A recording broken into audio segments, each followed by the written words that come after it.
Okay, so you can go backwards if you know the percent ionization. As long as you understand what percent ionization means of an acid, you can go backwards and figure out what the value of the Ka is and what the pH is, etc. Because you kind of, as long as you're given a certain molarity. So if you have a 1.60 molar solution of some acid unknown, so HA, the A being the anion, okay, and you know that the percent ionization is 0.21%, well, that means that 0.21 of every 100 molecules of HA have ionized, which means if we have 1.6 molar HA, we can figure out what X is by just setting up a simple proportion or ratio, right? So what I've done here is I've got the 100 down here over the 0.21, right, because it's a fraction of 100. So if you had 100 molar, it would be 0.2 H pluses, okay, although you would never have 100 molar. But that's the same as the ratio of 1.6 with X on the top. When you solve for that, okay, you get a value of X, okay, in this particular case, is equal to 0.00336. And you need to realize what that actually means. That value of X is equal to the H plus concentration at equilibrium, and it's also equal to the A minus concentration at equilibrium, and it's also equal to the change in HA. So I've set up this ICE table down below with initial concentration. We assume we start with 1.60 molar HA, okay, and it's going to go down by X.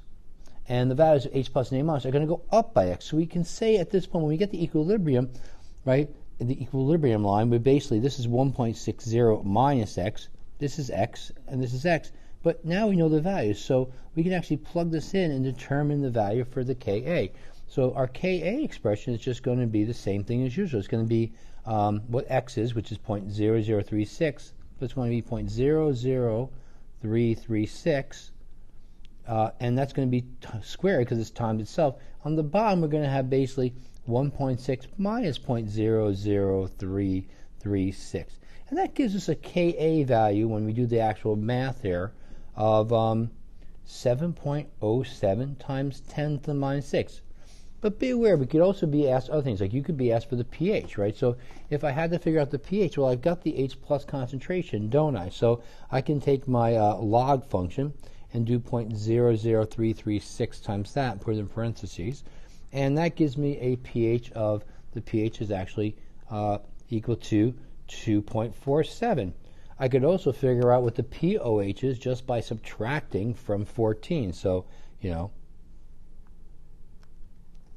and I get 11.5. So the pOH is 11.5. I could even figure out what the hydroxide concentration, because that's just 10 to the minus 11.5. And I could do that in my calculator, just 10 and to the negative 11.5.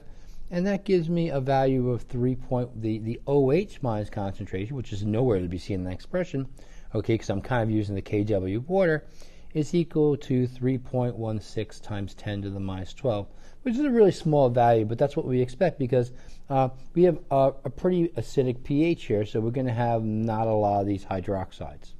Okay, thank you very much.